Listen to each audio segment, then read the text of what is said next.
Hey, welcome back. Let everything quiet down, and we'll ease into a slow tale from ancient Rome. The last days of the Western Roman Empire do not begin with a single trumpet blast or one dramatic collapse. They begin with a mood, a long, uneasy sense that something dependable has started to loosen, quietly, under everyone's feet. If you stood on a hill above the Italian plains in the late 4th century and watched the roads below, you would still see motion and order. Milestones still measured distance with Roman confidence.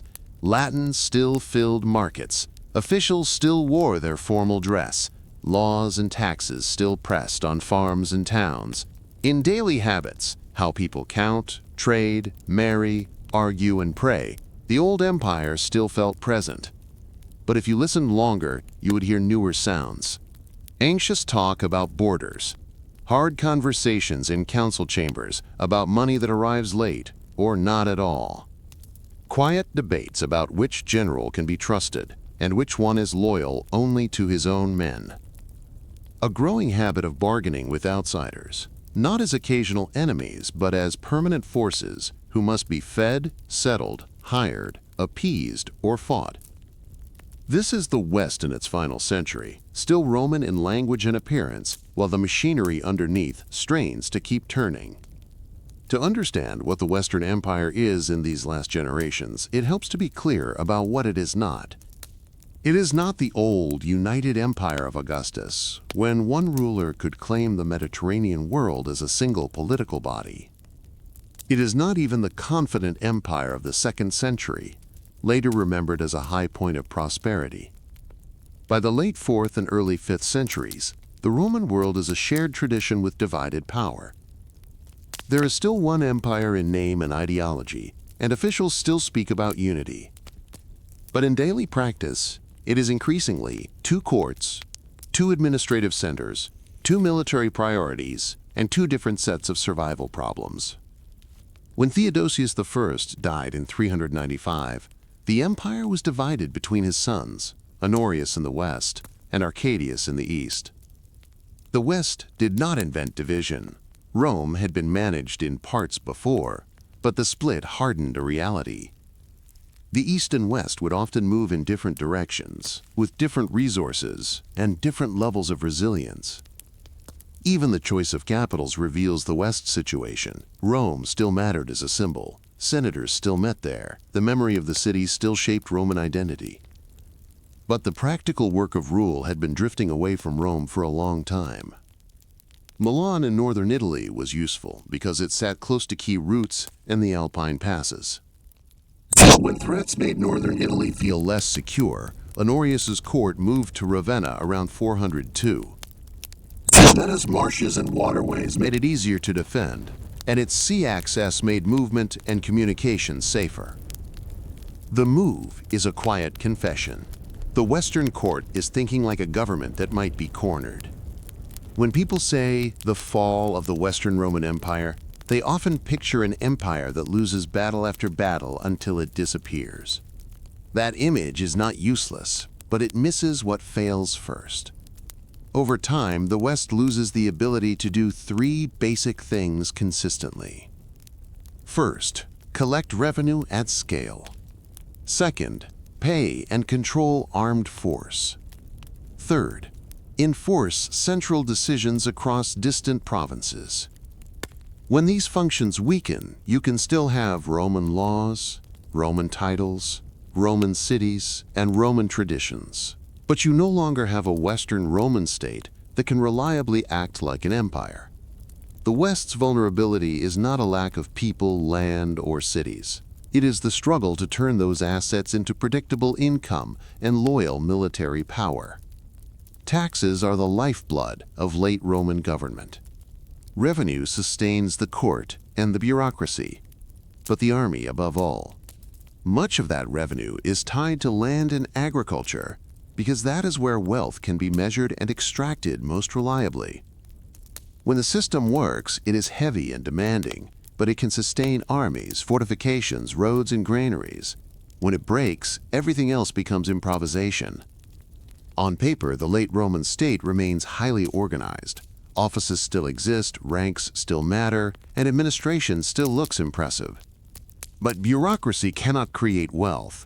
It can only collect what exists and what people are willing or forced to give. By the West's final century, the arithmetic turns harsh. Some wealthy regions are no longer reliably under Western control, and instability makes collection uneven. A farmer who cannot safely bring grain to market or fears armed men will take it first hides what he can. A city council expected to raise taxes but unable to protect its streets bargains, delays, and pleads.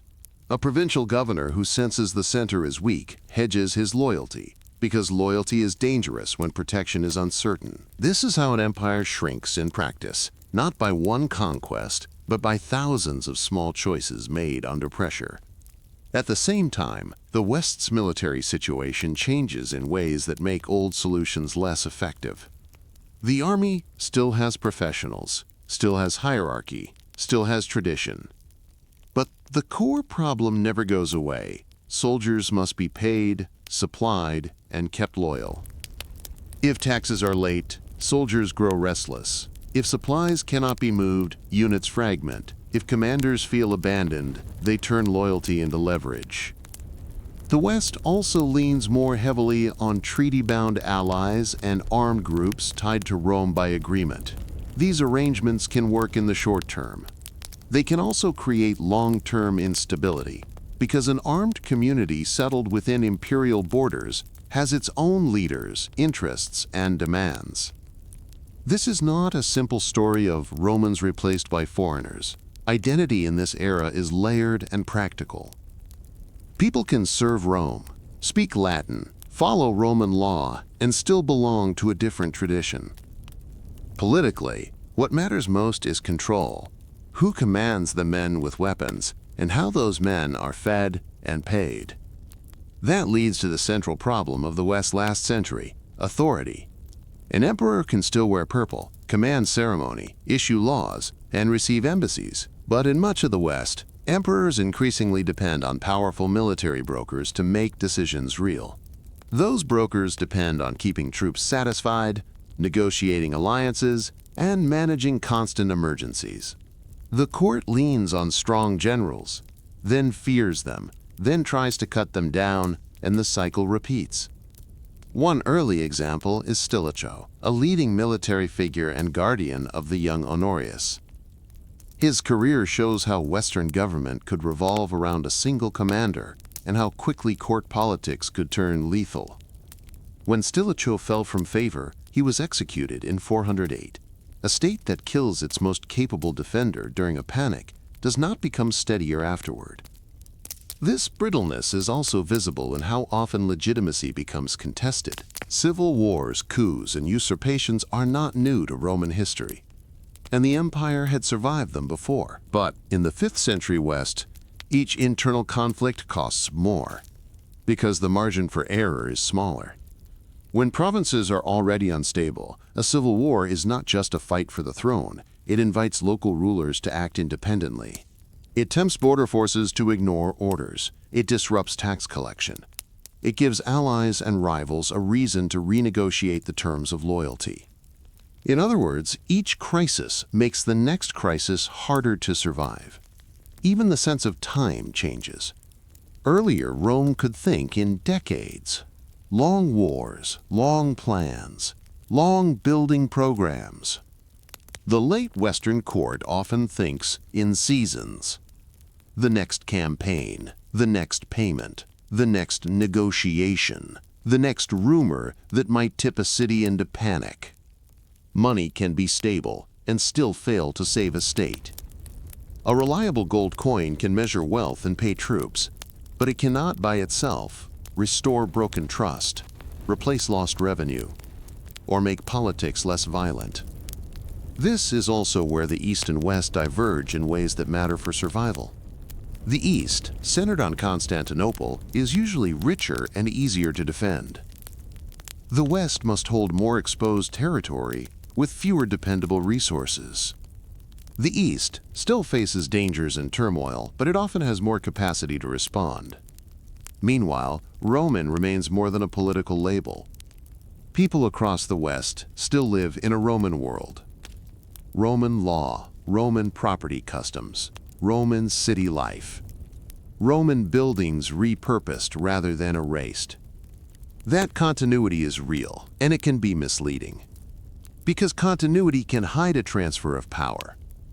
When a local strongman becomes the true authority, and an imperial official becomes more negotiator than commander, the world can still look Roman even as it stops obeying Rome. So keep one image in mind. Picture a vast old building, still standing, still impressive, still inhabited. Its halls are familiar. Its walls are heavy with memory. Its caretakers still wear the uniforms of an ancient institution. But behind the doors, pipes clog, beams creak, repairs are delayed. And the people in charge spend more time fighting over keys than fixing what is breaking. From a distance, it looks whole. Up close, you can hear it groaning. The building still stands, and many inside it still believe it always will. But in the West's final century, belief is not the same as strength, and tradition is not the same as control. What follows is not a sudden end, but a narrowing of options, a thinning of certainty, and a slow transfer of power away from the imperial center. The last days begin here, in a world that still looks Roman, even as it becomes harder to keep Roman. The West does not fall because one enemy suddenly becomes too strong. It weakens because the old border world stops behaving like a border world. For centuries, Rome treated its frontiers like managed edges, not peaceful, not quiet, but predictable enough to plan around. A river could be guarded. A pass could be watched. A road could be taxed. A tribe could be intimidated, bribed, recruited, or punished. The system was never perfect, but it was a system. In the late 4th century, that sense of control begins to fade. Not everywhere at once, and not in a neat line. But in enough places, often enough, that leaders start reacting instead of directing. The pressures that build along the frontiers have many causes, and they do not all come from one direction. Some pressures are environmental: drought, poor harvests, and the slow stress of survival on the steppe and in borderlands. Some are political: rival leaders competing for followers, groups splitting and merging, loyalties shifting. Some are military: powerful confederations forming, raids becoming larger, and the simple fact that armed men travel where they think reward is possible. And then there is fear. Fear spreads faster than armies. It moves along trade routes and through refugee stories. It turns rumor into policy, and policy into panic. A frontier garrison hears that a neighboring group is moving. The soldiers wonder if their pay will come on time. A provincial governor hears that a fort has been bypassed and wonders whether the nearest field army is close enough to matter. A town council hears that refugees are arriving and wonders whether feeding them will bring imperial help or imperial punishment. In this world, a crisis does not arrive as one event. It arrives as a chain reaction. When groups press toward the empire's borders, Rome often responds with a mix of force and negotiation. That had been normal for a long time. Rome had long used treaties, hostages, and controlled settlement to turn enemies into buffers, clients, or recruits. But in the West's final century, the scale and speed of movement make control harder. A treaty assumes you can enforce terms. Enforcement assumes you can mobilize troops. Mobilization assumes you have money.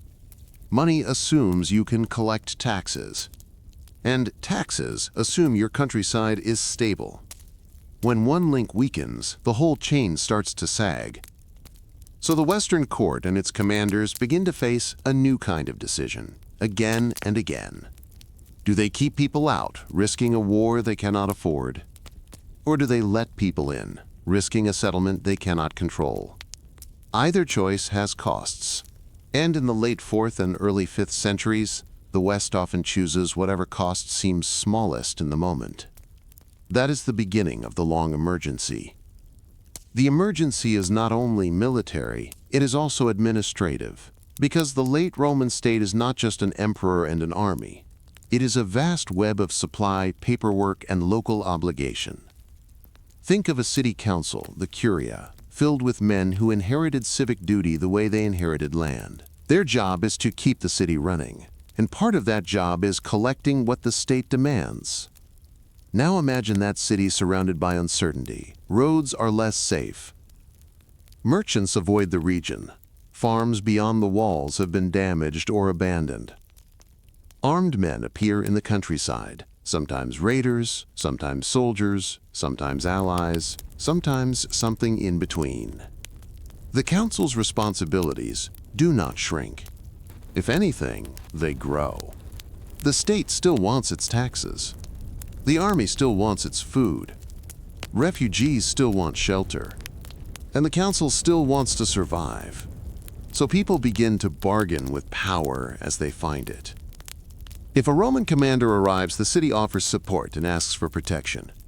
If an allied warband arrives, the city offers provisions and asks to be spared.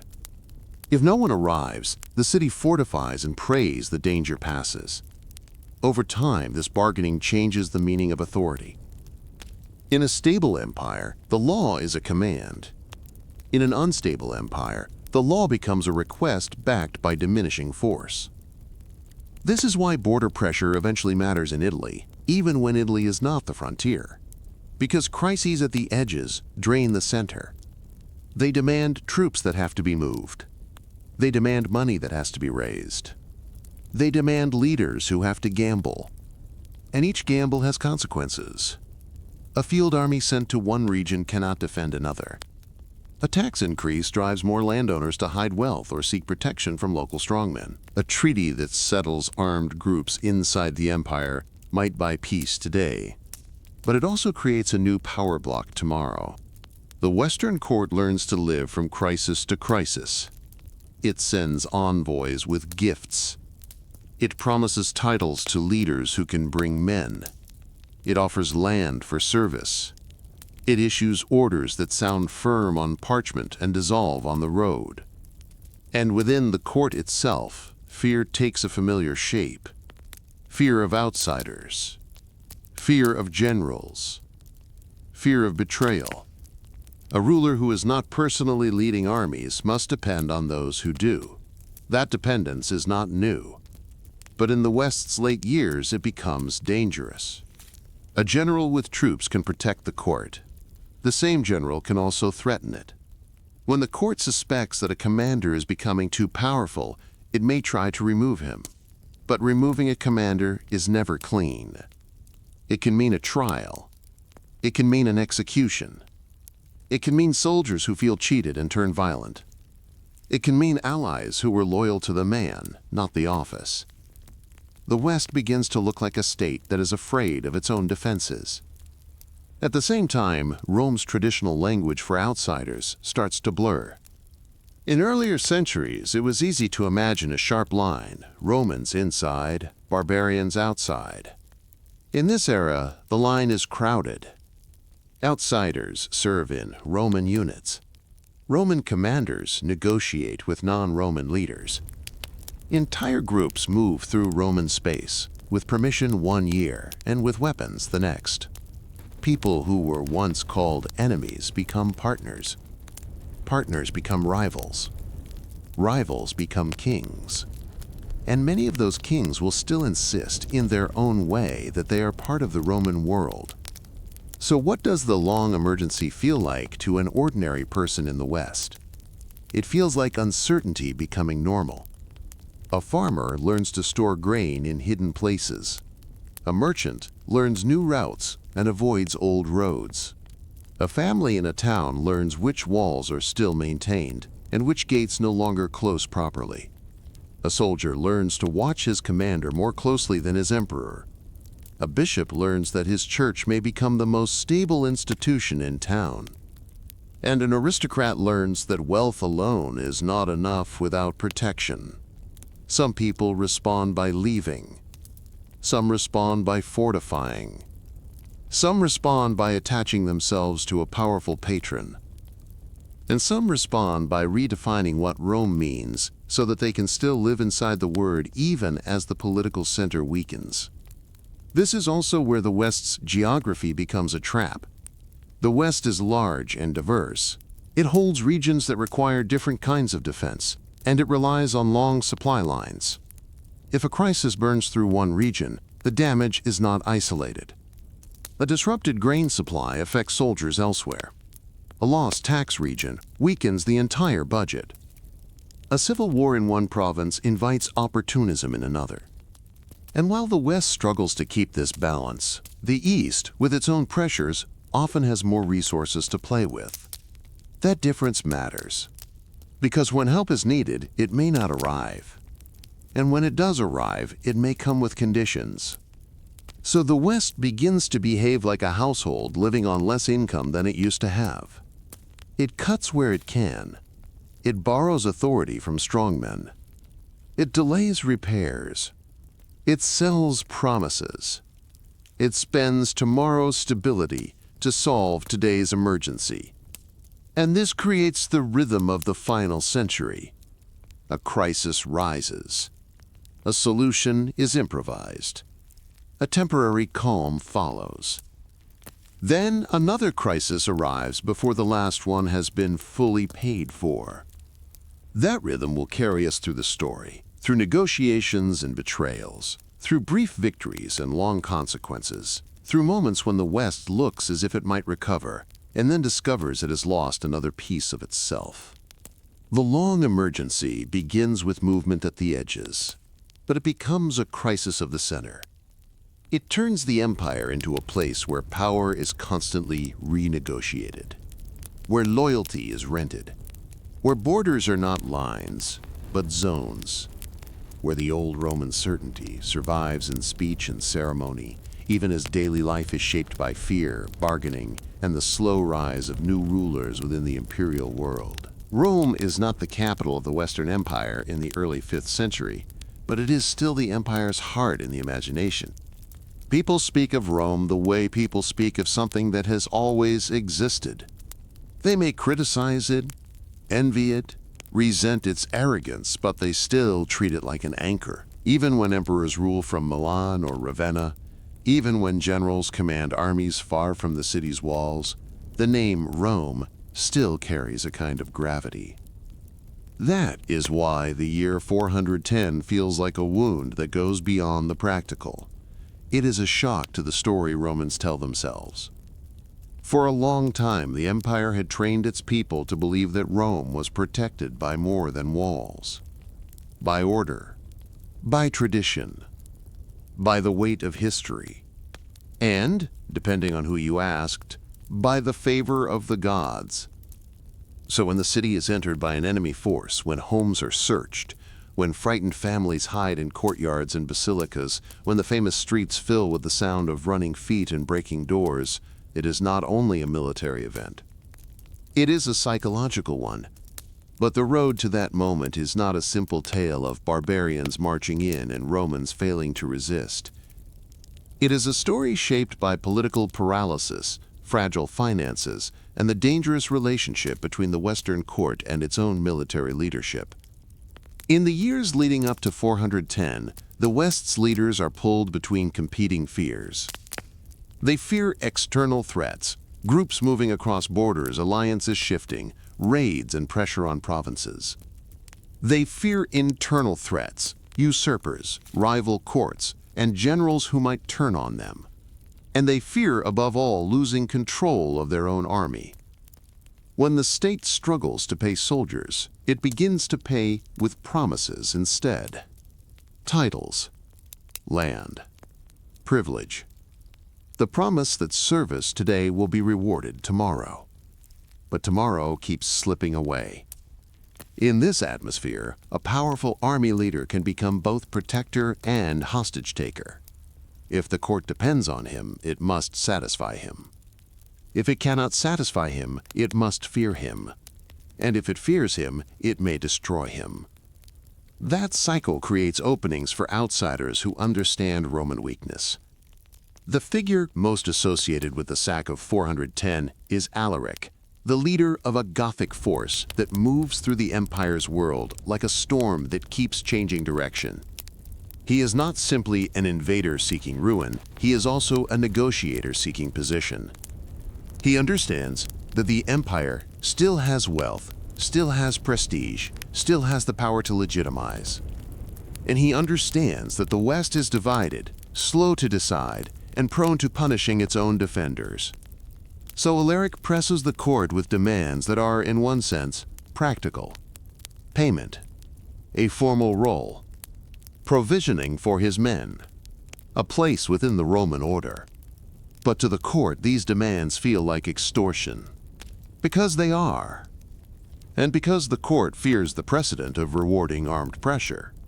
Yet the court also fears open war. So the Western leadership stalls. They negotiate. They refuse. They promise. They retract. They send envoys. They look for alternatives. And in the meantime, Italy becomes the stage where these decisions are tested. When a large armed group moves through Italy, it is not only cities that suffer. It is the countryside. Fields are stripped. Barns are emptied. Villages are abandoned. And every hungry soldier becomes a moving tax collector, taking what the state can no longer reliably provide. The longer this continues, the more it poisons the relationship between the imperial center and its subjects. People begin to ask a simple question. If Rome cannot protect us, why should we support Rome?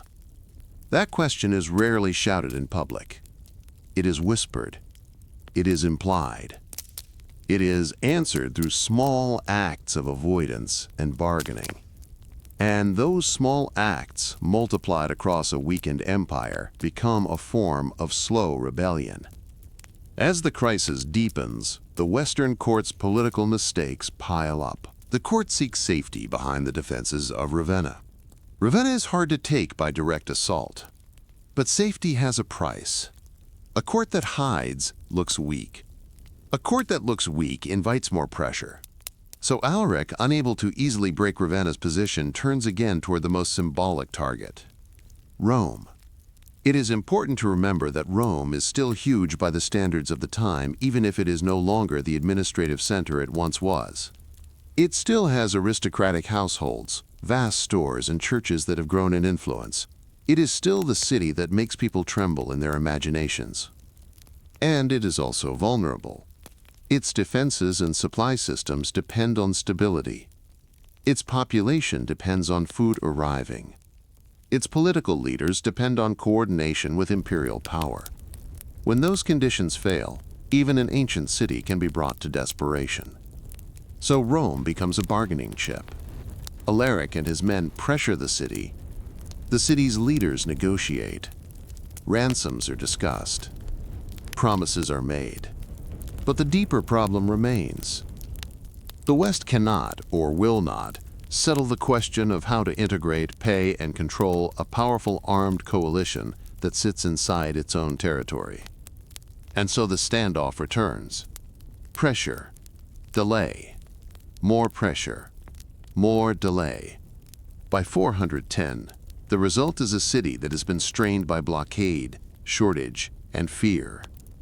When the moment comes, it does not arrive like the end of the world. It arrives like a door that finally gives way. Accounts differ on details, but the essential image is steady. A gate is opened. An entry is made. And the city that had once ruled nations becomes, for days, the prey of armed men. People run. Some hide in churches. Some attempt to flee through streets they have known all their lives. Some watch their homes and treasures taken. Some, especially the vulnerable, are pushed and handled like objects. There is killing, but it is not a single indiscriminate slaughter that wipes the city out. There is destruction, but much is still left standing. There is looting, heavy and humiliating. And there is the deep, lasting injury of helplessness.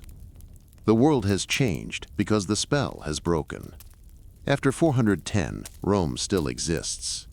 The Senate still exists. The Western court still rules from Ravenna. Cities still trade. People still work. The empire does not vanish overnight. But the sack becomes a signal, both to Romans and to those watching from beyond. It signals that the Western Empire cannot guarantee the security of its own sacred center. That signal matters. It changes calculations. A provincial leader deciding whether to obey a distant court begins to weigh the court's weakness more heavily. A local strongman deciding whether to form his own armed following feels more justified. An external group deciding whether to negotiate or attack senses that pressure works. And inside Roman culture, the event becomes a kind of mirror. Some interpret it as punishment, some as proof of moral decline, some as a test, some as a tragedy that proves how fragile human power really is. These interpretations do not heal the West's practical problems. If anything, they deepen divisions because people argue over what it means instead of solving what caused it. The sack also reveals a new truth about the West's relationship to violence. For centuries, Rome had exported fear. Now fear is living inside Rome. Not as a permanent occupation, but as a memory, a lesson, a warning. And the West's leaders will carry that warning into every decision they make afterward. But the warning does not make them wiser. It makes them more anxious, more suspicious, more willing to trade long-term stability for short-term survival. So 410 becomes not only a milestone in a timeline, it becomes a shift in atmosphere. Rome is still Rome, but it is no longer untouchable. And once the idea of untouchability dies, the West's final century begins to feel different. Not because the empire is already finished, but because everyone, inside and outside, has learned that the old certainties can be broken. The city can be entered, the center can be humbled, the world can change, and it can change faster than the Western court can react. After 410, the Western Empire does not collapse into silence. It continues to function. Laws are issued, officials are appointed, armies march, ceremonies are performed, coins are minted. The language of authority still sounds firm. But beneath that language, something essential is slipping. An empire is not only a court and an army, it is a network of provinces that feed the center with taxes, recruits, and grain. When that network weakens, the center grows thin. In the 5th century, the Western Empire begins to lose control not only of cities, but of revenue. And revenue is survival. For generations, the wealth of regions like North Africa, parts of Gaul, and Spain had sustained the Western state. Grain shipments, land taxes, and trade flows formed the quiet foundation beneath imperial power. These provinces were not decorations on a map, they were pillars. When pillars crack, the roof does not always fall at once, but it becomes harder to repair. Gaul, in particular, becomes a testing ground for Western weakness. It is a large, diverse region with powerful local aristocrats, fortified cities, and long frontiers. When central authority falters, local leaders begin to act more independently. Some cooperate with imperial officials. Some align with rising warlords. Some simply focus on protecting their own estates. Imperial rule in such regions begins to look less like command and more like negotiation. Orders are sent from Ravenna. Replies are delayed. Compliance depends on circumstance. A governor who once answered directly to the court may now balance imperial expectations against local realities. If the imperial army is far away and a regional strongman is close, survival favors the nearby power. Spain follows a similar pattern of fragmentation. Armed groups move through its territories. Settlements are arranged. Control shifts gradually, rather than in a single dramatic moment. The imperial presence does not vanish overnight. It thins. But the most serious wound to Western finances comes from North Africa. North Africa is not simply another province. It is one of the West's richest regions, a major supplier of grain and tax revenue. Its agricultural estates are productive and deeply integrated into the imperial system. When control over this region weakens and eventually falls into the hands of forces no longer obedient to Ravenna, the Western Empire loses more than land. It loses a dependable source of income. It loses a stable supply of grain. It loses leverage. The loss does not merely shrink the map. It shrinks the budget. And a shrinking budget means harder choices. Fewer troops can be paid reliably. Fewer fortifications can be maintained. Fewer political bribes can be offered to keep ambitious commanders loyal.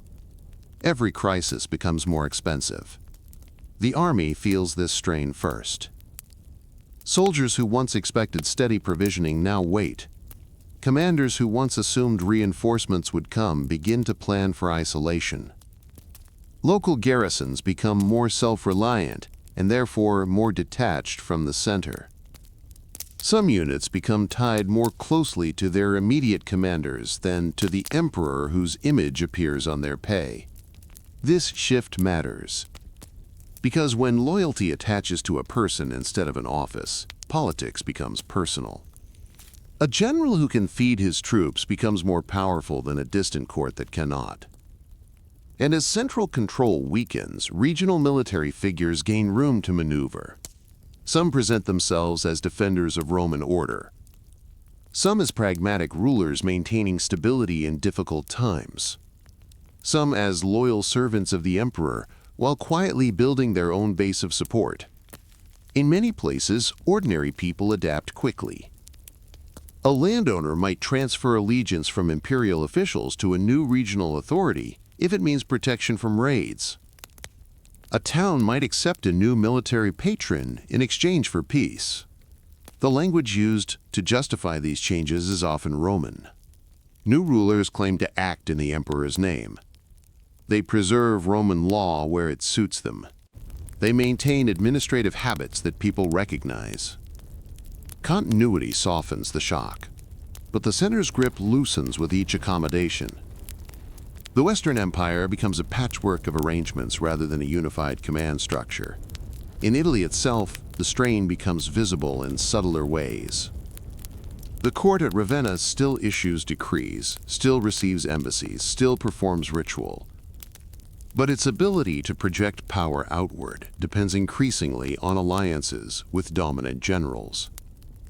The emperor's authority rests less on unquestioned obedience and more on fragile coalitions. And coalitions require constant maintenance. Promises must be honored. Rewards must be distributed. Rivals must be balanced. When money is scarce, those tasks grow harder. The Senate in Rome continues to function, and aristocratic families continue to hold wealth and influence. Some cooperate closely with the court. Others focus on safeguarding their estates. Many understand that the imperial structure is changing, even if they do not speak of it openly. For them, survival means flexibility. They fund fortifications. They negotiate with commanders. They support the church, which is becoming one of the most stable institutions in Western society. Bishops increasingly mediate disputes, distribute aid, and serve as anchors of continuity when civil authority falters. The rise of ecclesiastical influence does not replace the empire, but it provides a parallel network of order. In cities where imperial officials are absent or weak, the church's leadership often remains present and active. This layered authority, imperial, military, aristocratic, and ecclesiastical, creates a complex political landscape. Power is no longer singular. It is shared, contested, and negotiated. And in such a landscape, the meaning of rebellion shifts. A provincial commander who once might have been labeled a traitor can now present himself as a stabilizer. A regional ruler who collects taxes locally may still claim loyalty to the emperor while acting independently. The empire's outer shell remains. Its internal coherence weakens. The loss of revenue also affects diplomacy. In earlier centuries, Rome could afford to buy peace when it suited its interests. It could pay subsidies, offer trade advantages, or sponsor rival factions beyond its borders. With fewer resources, the West loses flexibility. Diplomacy becomes reactive instead of strategic. Payments are delayed or reduced. Allies feel slighted. Former partners look for better opportunities. Meanwhile, populations within the empire adjust their expectations. The promise that Rome will always respond begins to feel uncertain. In border regions, people rely more on local defense. In interior regions, they hedge their loyalty. In wealthier districts, landowners build private arrangements for protection. The result is not immediate chaos. It is uneven control. Some areas remain firmly tied to imperial administration. Others drift. Still others effectively pass into the orbit of new powers while continuing to use Roman forms.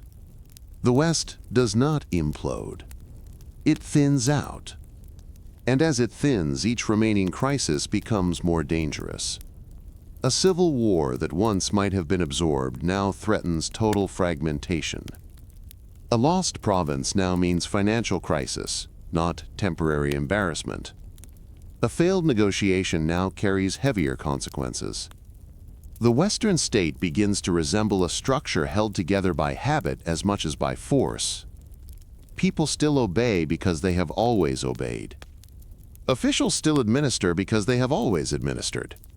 But when habit meets hardship, habit eventually loses. The empire's strength had once rested on its ability to integrate vast territories into a common system. In the 5th century West, integration falters. Regions grow more distinct. Leaders grow more local. The center grows more dependent. And the tax machine, the quiet engine that once powered legions and diplomacy alike, becomes unreliable. Without steady revenue, authority is rented. Without steady authority, loyalty is conditional. Without steady loyalty, unity becomes a memory rather than a fact. The West is not yet finished. But it is no longer whole in the way it once was. Its provinces are still Roman in culture, still linked by law and language. Yet politically, they are drifting into separate orbits. And every year the drift continues, it becomes harder to reverse. What began as pressure at the borders has become erosion at the core. Not dramatic collapse, not instant ruin, but a steady loss of the capacity to command, to collect, and to compel. An empire can survive defeat. It can survive humiliation. It can even survive sack. What it struggles to survive is the slow disappearance of the machinery that makes power real. In the Western Roman Empire, that machinery is wearing down, province by province, payment by payment, compromise by compromise. In the 5th century West, emperors still wear purple, still sit on elevated thrones, still receive petitions beneath painted ceilings. The language of rule remains intact. Decrees begin with formal titles. Coins bear imperial portraits. Laws are copied and circulated. But the center of gravity is shifting. Real power increasingly gathers around the men who command armies. These men do not always seek the throne. In many cases, they prefer not to take it. The throne is visible, ceremonial, and dangerous. The general who stands behind the throne, however, can shape events while avoiding some of the risks. This is the age of the makers of emperors. A Western emperor in this period is often young, inexperienced, or politically constrained. He depends on senior military figures to secure the frontiers, suppress rebellions, and manage alliances with armed groups settled inside imperial territory. Dependence creates leverage. A general with loyal troops can influence appointments. He can remove rivals. He can decide which imperial candidate will be supported and which will quietly disappear. The emperor remains sacred in theory. In practice, he survives at the pleasure of men who control soldiers. This arrangement is unstable. It requires constant balance between court and camp. If a general grows too powerful, The court fears him. If the court moves against him, the army may react. If the army fractures, provinces drift further away.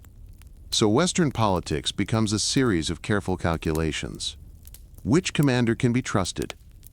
Which one is becoming too popular? Which rival can be eliminated without provoking revolt? The court at Ravenna turns into a place of ceremony layered over suspicion. Behind formal receptions and polished speeches, factions form and dissolve. Whispers matter. Rumors travel faster than official messages. A general on campaign hears that he has lost favor before the decree arrives. An official in the palace hears that a commander is being praised by his troops and begins to worry. This atmosphere encourages short-term thinking.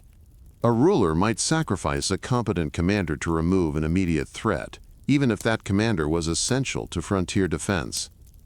A general might hesitate to win too decisively, fearing that success will make him a target. The result is paralysis disguised as prudence. Meanwhile, armies continue to require pay.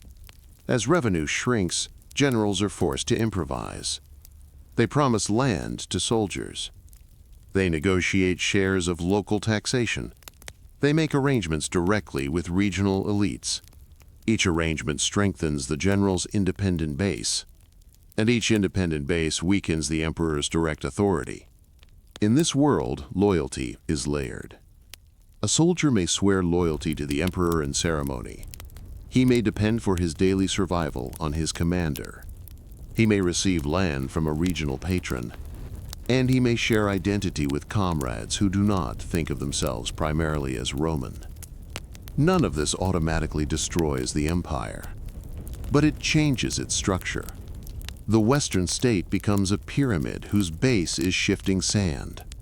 One of the most revealing patterns of the period is the speed with which emperors appear and disappear.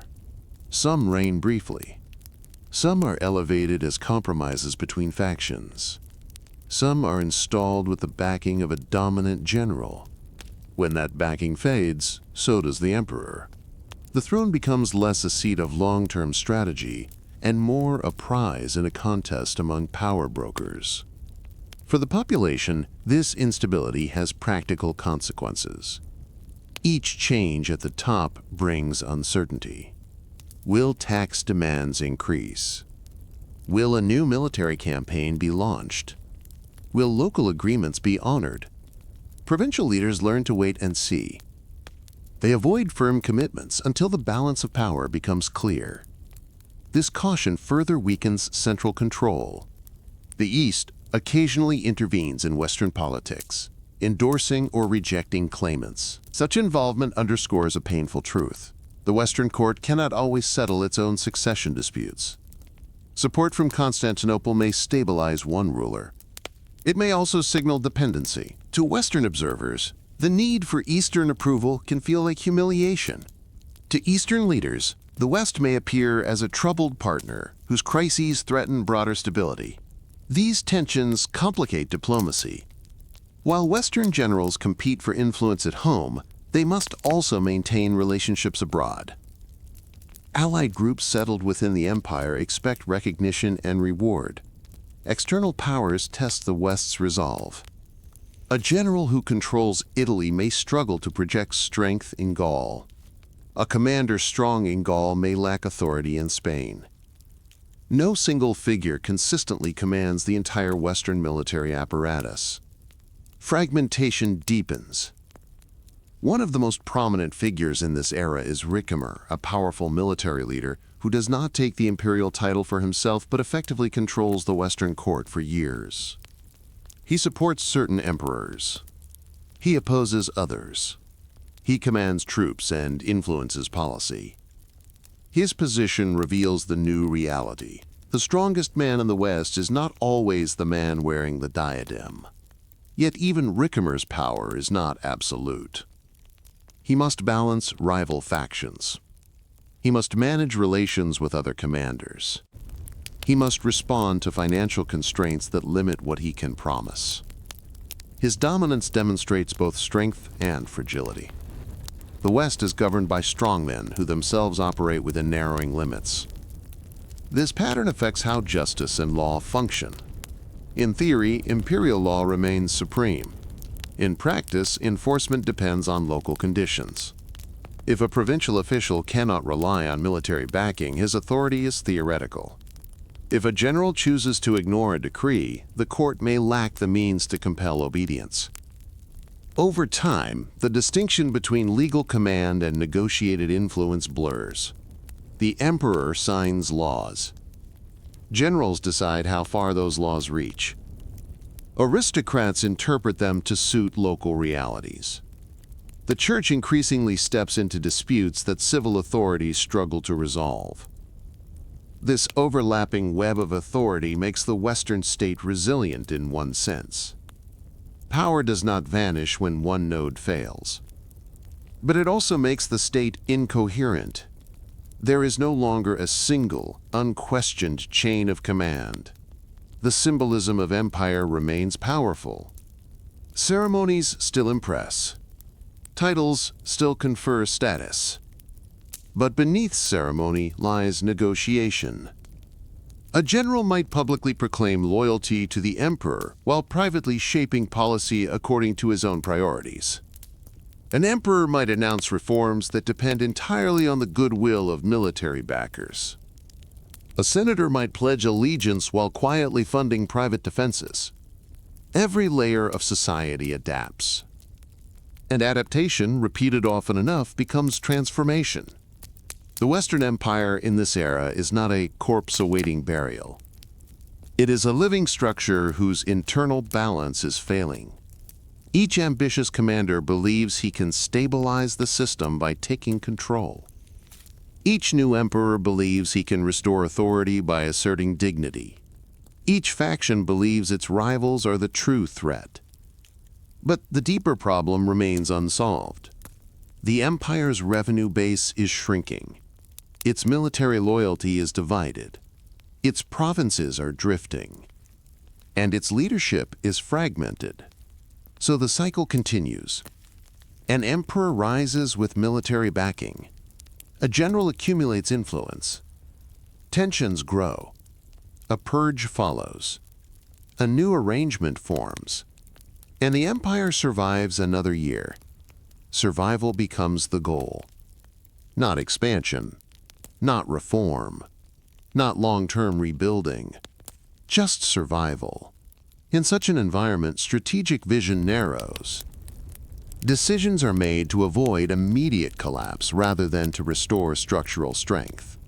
Land is granted to secure loyalty. Titles are distributed to prevent rebellion. Rivals are eliminated to buy temporary calm. Each measure addresses the present danger. Few address the underlying decay. The makers of emperors hold the West together for a time. Without them, the court might have fractured sooner. With them, authority remains centralized in appearance. But the price of this arrangement is high. The imperial office becomes dependent. The military becomes politicized. And the state's coherence erodes further. By the middle of the 5th century, it is clear that the Western Empire is no longer guided by a stable partnership between throne and army. It is managed by shifting alliances among powerful men operating within a shrinking system. The emperor still reigns, but he does not rule alone. And often he does not rule at all. By the middle of the 5th century, fear in the West begins to take a single name: Attila. To later generations, he becomes a legend. To contemporaries, he is a calculation. Attila does not command a neat kingdom with clear borders and stable institutions. He leads a powerful confederation built on loyalty, tribute, intimidation, and opportunity. His strength lies not only in battlefield force, but in mobility and reputation. Reputation can be as destructive as an army. Cities that believe resistance is hopeless may open their gates sooner. Allies who fear isolation may switch sides.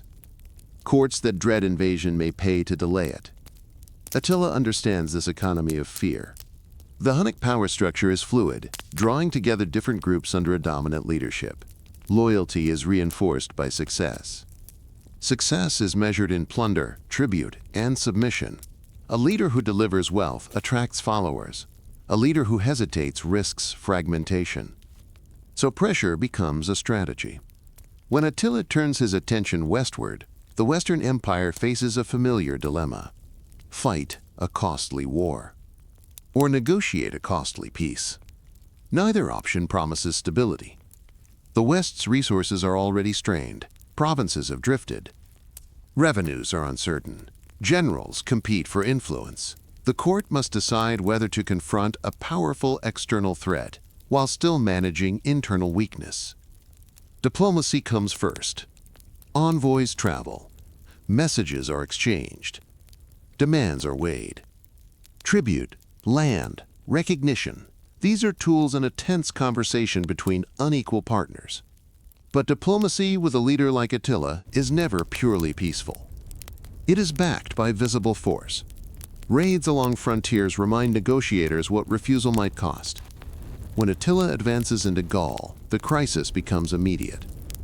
Gaul is already fragile, its loyalties layered and its defenses uneven.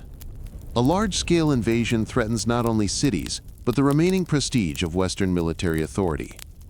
In response, the West assembles a coalition. Roman forces combine with allied groups who have their own interests in preventing Hunnic dominance. Former rivals stand together out of necessity.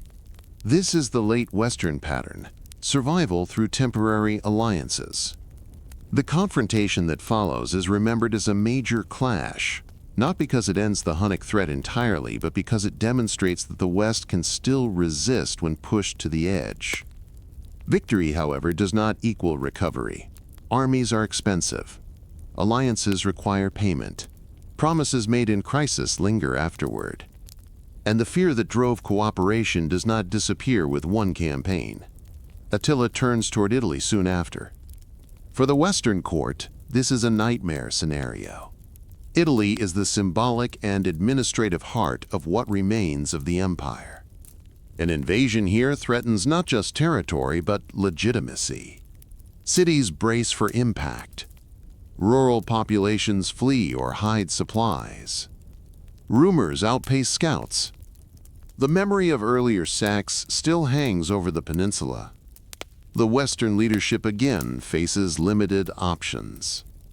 Direct confrontation risks devastation. Inaction invites humiliation. So negotiation returns. Meetings take place. Terms are discussed. Promises are offered. Whether through diplomacy, logistical limits, disease within Hunnic ranks, or a mix of factors, Attila eventually withdraws from Italy. But withdrawal is not restoration. The psychological effect endures. The Western Empire has been tested again at its core. It has survived, but narrowly, and survival has required concessions. Attila's campaigns reveal several uncomfortable truths.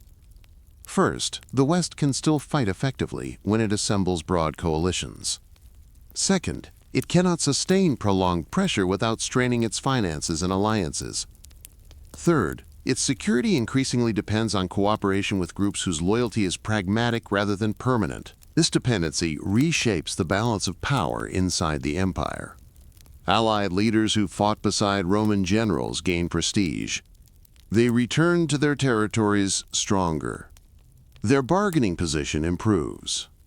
Roman commanders who coordinated resistance gain influence at court. They too expand their leverage. Every external crisis rearranges internal hierarchies. Attila's death does not erase the pattern. The Hunnic Confederation fractures after his passing, reducing immediate pressure. But the lesson remains clear. Powerful armed coalitions can form rapidly beyond Roman control and move deep into imperial space. The West no longer commands unquestioned superiority in mobility or intimidation. Its enemies have learned how to exploit its fragmentation. At the same time, ordinary people absorb the consequences. Trade routes are disrupted. Agricultural cycles are interrupted. Fortifications are hastily repaired. Communities that once relied on distant imperial armies now rely on local defense and regional alliances. The sense of living inside an unshakable empire continues to erode. Attila becomes a symbol of that erosion, not because he destroys the Western Empire single-handedly, but because he exposes how thin its margins have become. An empire confident in its strength does not negotiate from fear.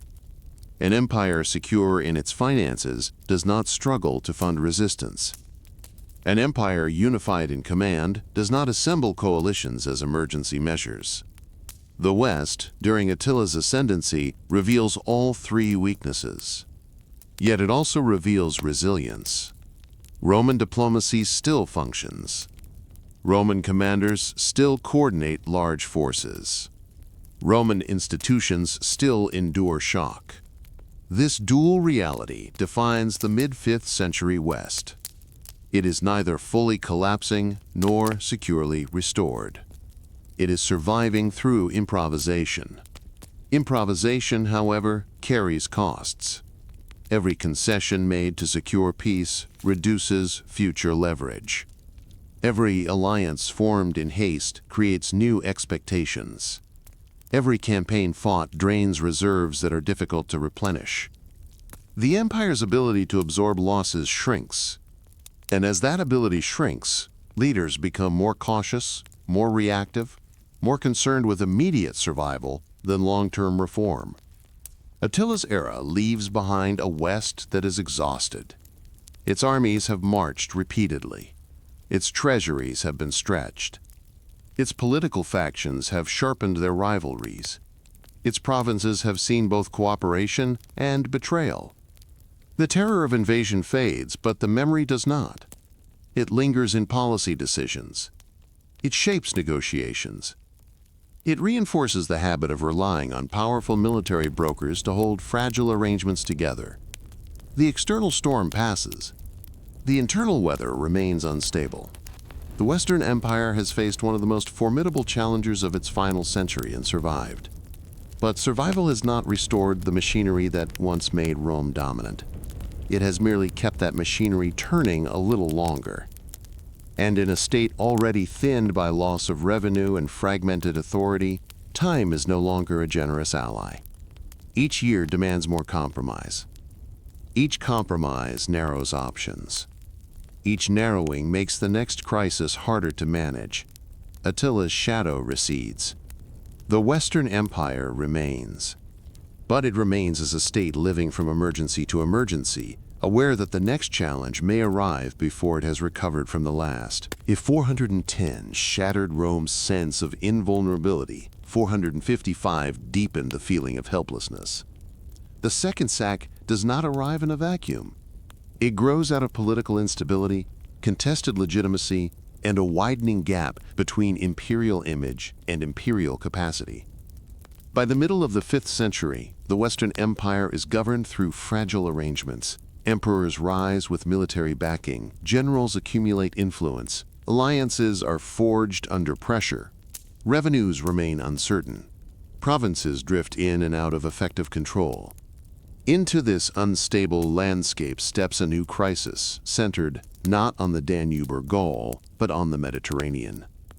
North Africa, once one of the Western Empire's greatest assets, is no longer firmly under Ravenna's authority. The region's grain, wealth, and strategic ports have fallen into the hands of the Vandals under their king Genseric. This shift changes everything. Control of North Africa means control of critical grain routes. It means naval mobility. It means leverage. The Western Empire, already strained, cannot easily reclaim such a region. Attempts to project power across the sea require ships, money, coordination, and stability, commodities in short supply. Political turmoil in Italy makes matters worse. Emperors are elevated and removed in rapid succession. Court factions maneuver. Promises are made to secure loyalty. Rival claims undermine confidence. When imperial legitimacy becomes uncertain, external rulers watch closely. Genseric understands Roman politics. He understands that weakness at the center invites pressure at the edges. And he understands that Rome itself, though no longer the administrative capital, remains a symbol whose humiliation carries weight. Events in 455 unfold with unsettling speed. A violent change of regime in the West creates instability. The new leadership lacks deep roots and broad loyalty. Appeals for support are uncertain. Confidence is thin. Genseric moves. His fleet crosses the Mediterranean. Rome prepares, but preparation is limited. The city's defenses are not designed to withstand a sustained naval-backed assault without reliable external support. Panic spreads quickly. Memories of 410 resurface. Families hide valuables. Churches fill with the anxious. Aristocrats weigh flight against negotiation. When the Vandals arrive, resistance is minimal. There are negotiations, reportedly mediated by ecclesiastical authority, aimed at reducing bloodshed. The goal is not victory, but mitigation. The gates open. For 2 weeks, Rome is stripped. Treasure is taken. Precious objects are removed from public buildings and private homes. Imperial regalia and symbolic artifacts are seized. Captives are carried away. The sack of 455 is remembered especially for systematic plunder rather than indiscriminate slaughter. The damage is heavy but calculated. What makes the event devastating is not only material loss, it is the message. The Western Empire cannot prevent a maritime power from reaching and looting its ancient heart. The Mediterranean, once called a Roman lake, now carries hostile fleets to Italian shores. The balance of power has shifted decisively. After the Vandals depart, Rome still stands. Its walls remain. Its churches remain. Its Senate still exists. But prestige has been drained again. Confidence sinks further. If 410 cracked the myth of untouchability, 455 reinforces the pattern. Rome can be entered. Rome can be stripped. And the Western court cannot guarantee protection. The political consequences ripple outward. Aristocrats reconsider their reliance on imperial structures. Provincial leaders hedge more aggressively. Military commanders reassess the court's capacity to defend shared interests. Allied groups measure the benefits of continued loyalty. The loss of North African revenue now feels even sharper. Without that wealth, the Western state lacks the financial strength to rebuild fleets capable of challenging Vandal control at sea. Diplomacy becomes the primary tool, but diplomacy without leverage is fragile. Genseric can negotiate from strength. Ravenna negotiates from necessity. The sack also alters the internal hierarchy of the West. Powerful military figures become even more indispensable. If the emperor cannot secure Italy alone, he must depend on commanders who can. Dependence deepens. Authority narrows. The imperial office remains the symbol of unity. But symbols cannot repel fleets. Nor can they replenish treasuries emptied by repeated crises. For ordinary people, the impact is practical and immediate. Wealth accumulated over generations disappears. Families are divided by captivity. Trade slows. Reconstruction strains local resources. Trust in distant protection erodes. The Church's role expands further as it organizes relief, negotiates ransoms, and provides continuity where civil authority falters. Across the Western provinces, observers draw conclusions. The empire still exists, but its reach is shrinking. Its responses are reactive. Its enemies are bold. Its allies are cautious. And its heart has been humbled twice within living memory. The sack of 455 does not end the Western Empire. It does something subtler. It confirms a trajectory. The machinery of imperial power, revenue, naval control, unified command, has weakened to the point where decisive prevention is beyond reach. From this point forward, the Western state operates with reduced credibility. Each negotiation carries less weight. Each threat feels more plausible. Each internal dispute grows more dangerous because the margin for recovery is thinner. The Vandals sail away with treasure. They leave behind a city still inhabited, still Roman in culture and law. But they also leave behind a deeper doubt.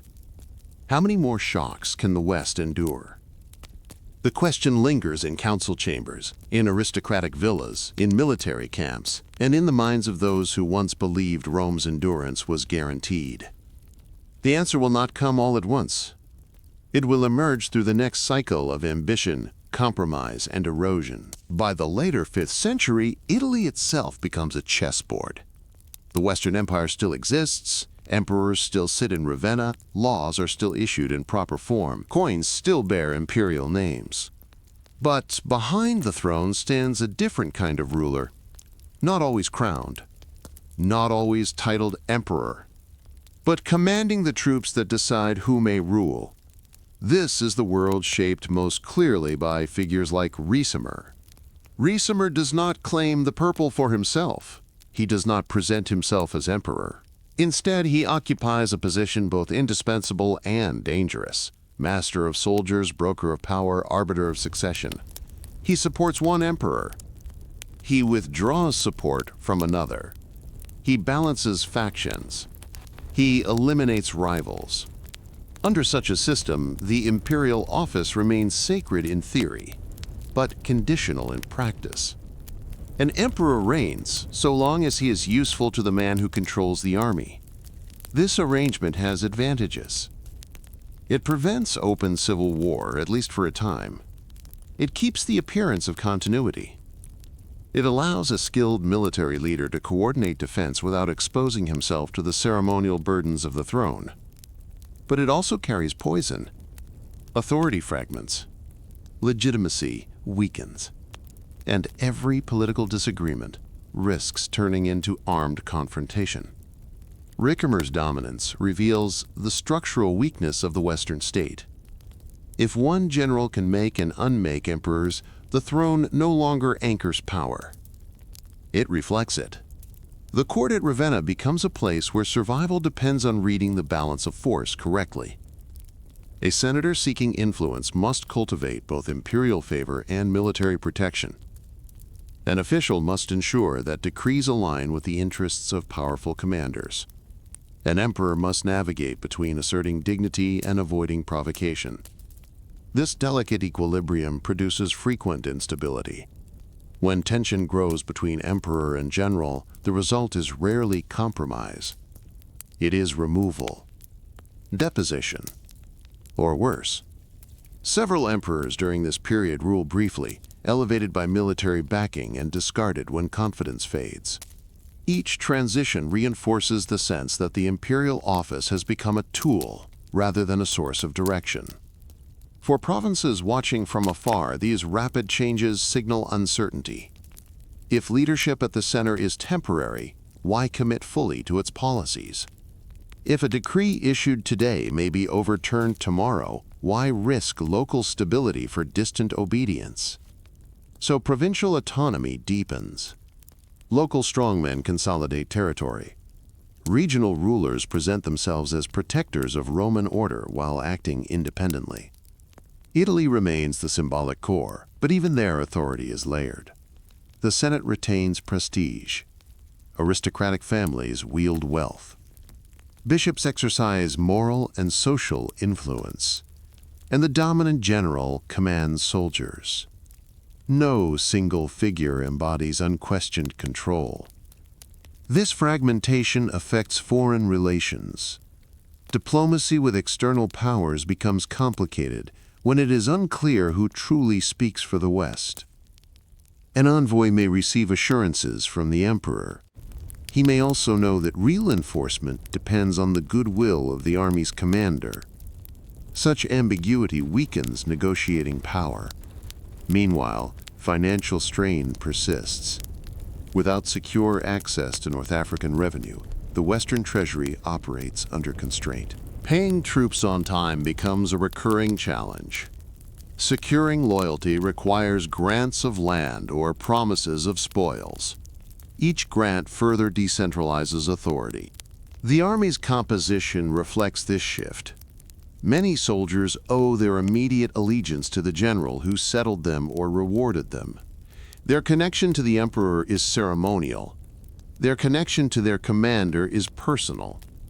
The Western Empire becomes a structure in which personal networks outweigh institutional chains of command. Ricimer's long influence eventually encounters resistance. Emperors seek independence. Rival commanders challenge dominance. Tensions escalate. At times, conflict between emperor and general erupts into open hostility, further destabilizing Italy. Each confrontation drains resources. Each struggle invites opportunism elsewhere. The East watches carefully.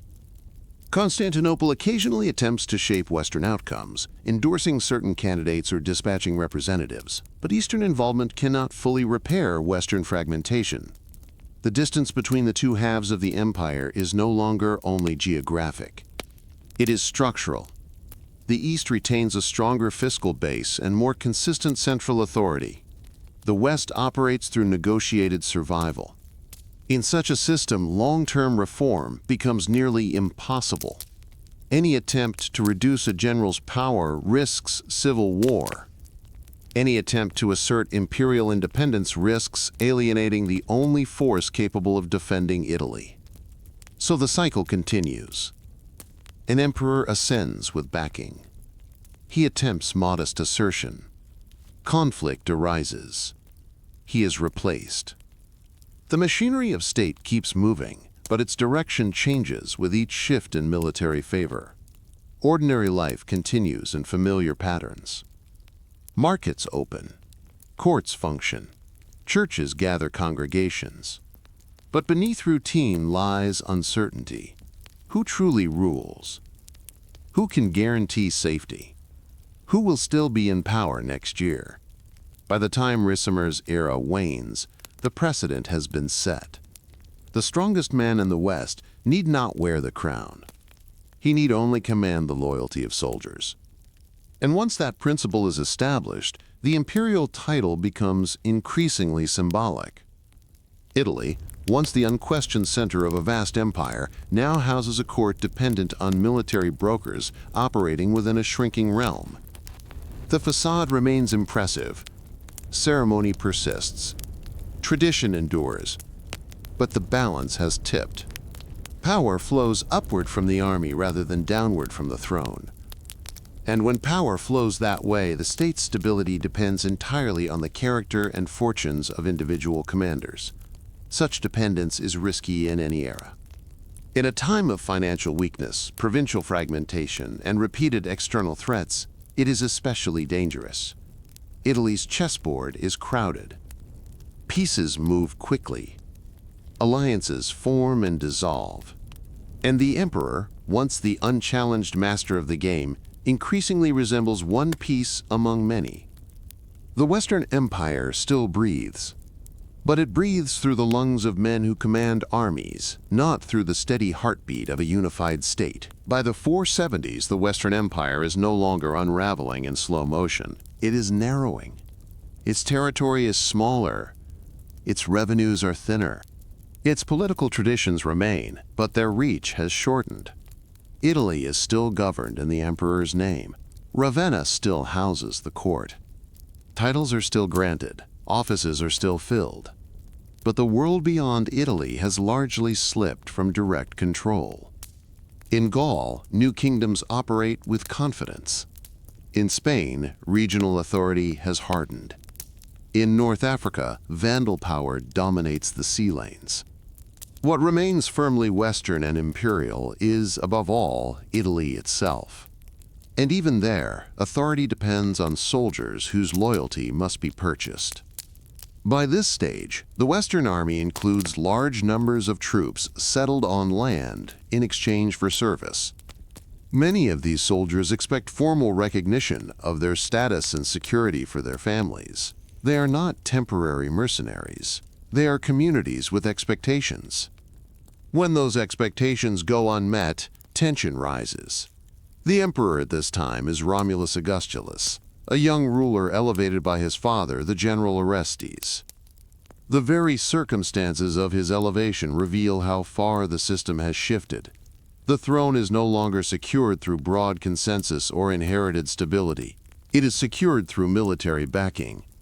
Orestes controls the army in Italy. He installs his son as emperor. The imperial office remains, but it is clearly dependent on the will of a dominant commander. The arrangement might have endured had resources been sufficient. They are not. The soldiers who supported Orestes demand land in Italy as formal settlement.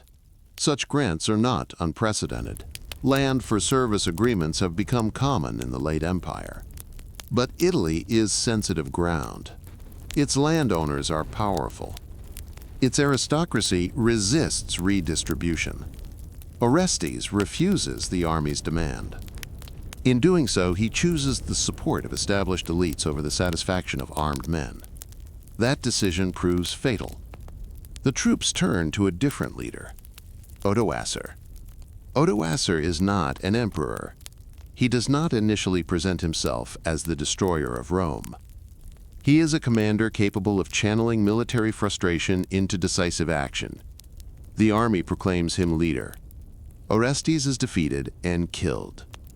Ravenna falls. The young Romulus Augustulus is deposed in 476.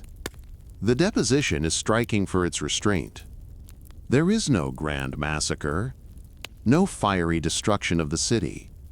The emperor is removed from office and sent into comfortable exile. The imperial insignia are dispatched eastward to Constantinople. A message accompanies them: the West no longer requires a separate emperor. In symbolic terms, this is enormous. For centuries, Roman emperors have ruled in the West. Now the office is simply not replaced. Odoacer does not crown himself emperor. He adopts the title of king. He governs Italy while acknowledging the supremacy of the Eastern emperor. On paper, the Roman Empire continues, unified under one ruler in Constantinople. In practice, the Western imperial court ceases to exist. This moment is often described as the fall of the Western Roman Empire. But nothing collapses overnight. The Senate continues to meet.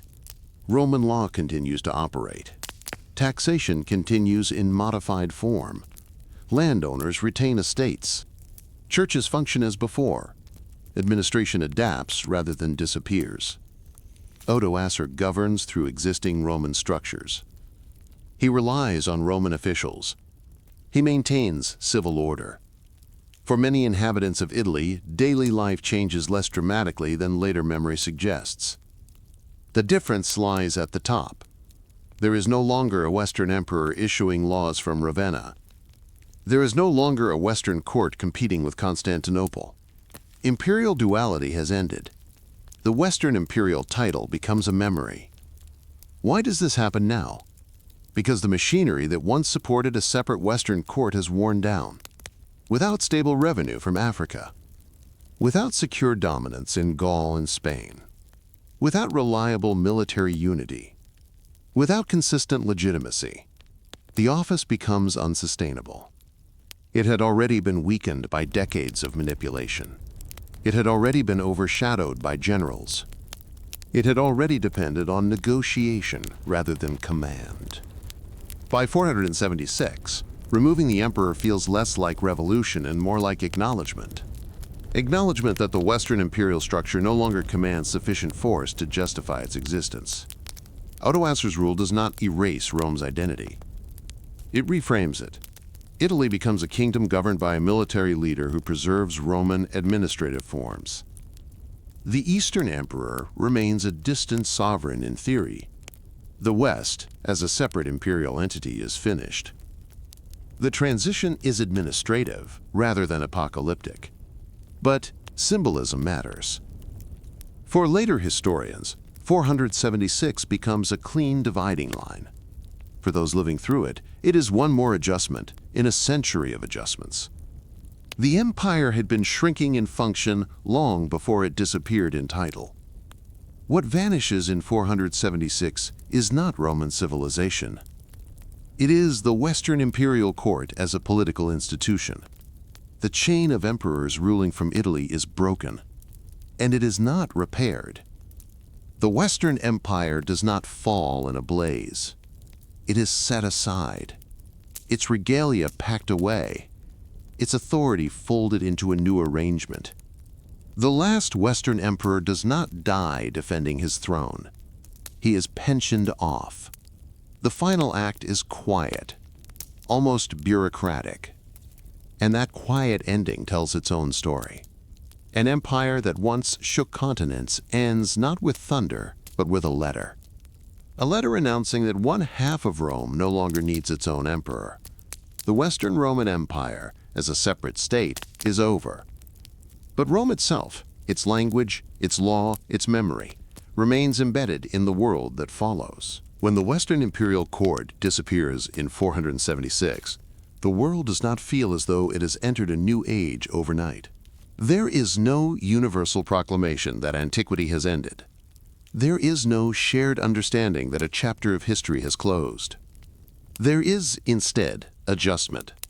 Italy wakes the next morning under Odoacer's rule. Taxes are still assessed. Courts still hear disputes. Fields still require tending. Ships still move along the coasts. The language of administration remains Latin. The habits of law remain Roman. In daily life, continuity outweighs rupture. Yet beneath that continuity, a transformation has taken place. The Western Empire no longer exists as a separate political authority. There is no emperor in Ravenna. There is no rival court balancing Constantinople. There is no Western claim to equal sovereignty.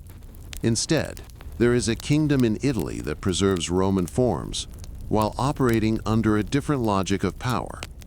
Odoacer governs not as a destroyer of Rome, but as its inheritor. He relies on Roman administrators to collect revenue. He cooperates with the Senate. He acknowledges the Eastern Emperor in theory, even as he rules independently in practice. This blending of continuity and change defines the aftermath of the Western Empire. Roman law continues to shape contracts, inheritance, and property. Roman taxation continues, though often reduced or uneven. Roman aristocrats retain influence in local affairs. The church grows more central in organizing social life and mediating conflict. For many communities, stability now depends less on imperial armies and more on local networks of loyalty and protection. Across former Western provinces, similar patterns unfold. In Gaul, Spain, and North Africa, new kingdoms govern territories that once answered to Rome. Some rulers maintain Roman administrative practices. Some adopt Roman titles. Some mint coins echoing imperial designs. The idea of Rome remains powerful, even when the imperial structure has fractured. This is the paradox of the Western Empire's end. The political shell cracks. The cultural core endures. Latin continues as a language of governance and faith. Urban centers persist, though often smaller and more localized. Legal traditions survive in modified forms. What disappears is not civilization, but centralization. The empire had once coordinated vast regions under a unified fiscal and military system. After 476, coordination becomes regional. Authority becomes layered. Power becomes negotiated. The Eastern Empire, centered on Constantinople, continues to call itself Roman. From its perspective, the empire has not fallen, but contracted. Italy, though governed by a king, still exists within a Roman conceptual world.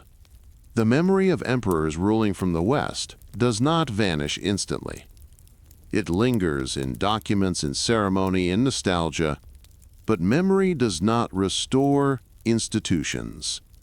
The Western imperial court had already been hollowed by decades of financial strain, military dependence, and political manipulation. Its disappearance formalizes a reality long in development.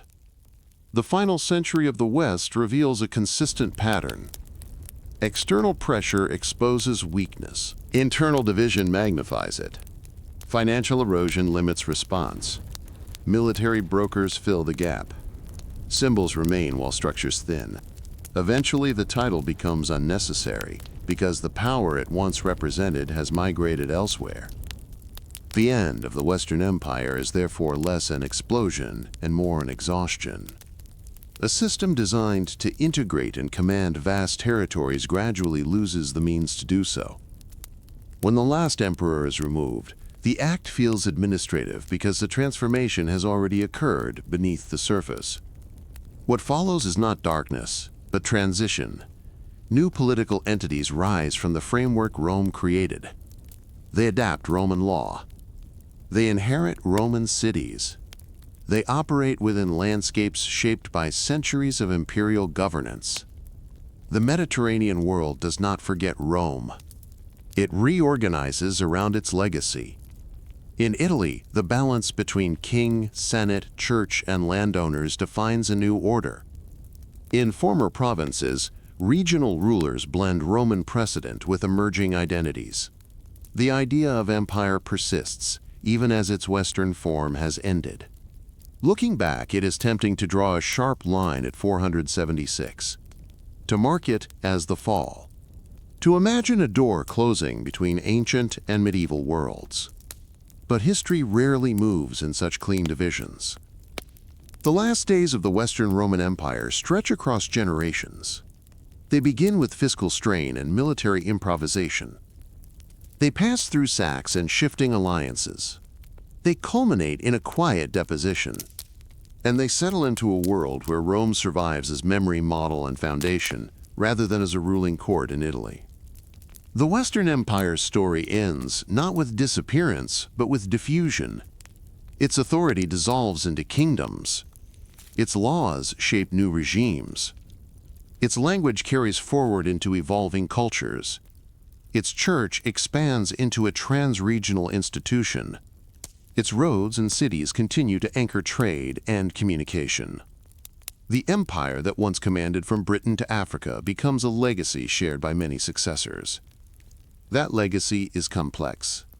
It carries the weight of ambition and administration, of conquest and compromise, of unity and fragmentation. The Western Roman Empire does not die in a single moment. It transforms. And in that transformation, it seeds the political and cultural landscapes that will define the centuries to come.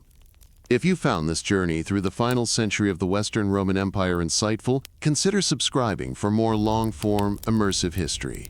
Leave a comment with the era or civilization you would like explored next, and share this with someone who enjoys thoughtful, in-depth storytelling from the ancient world. Until next time, rest well.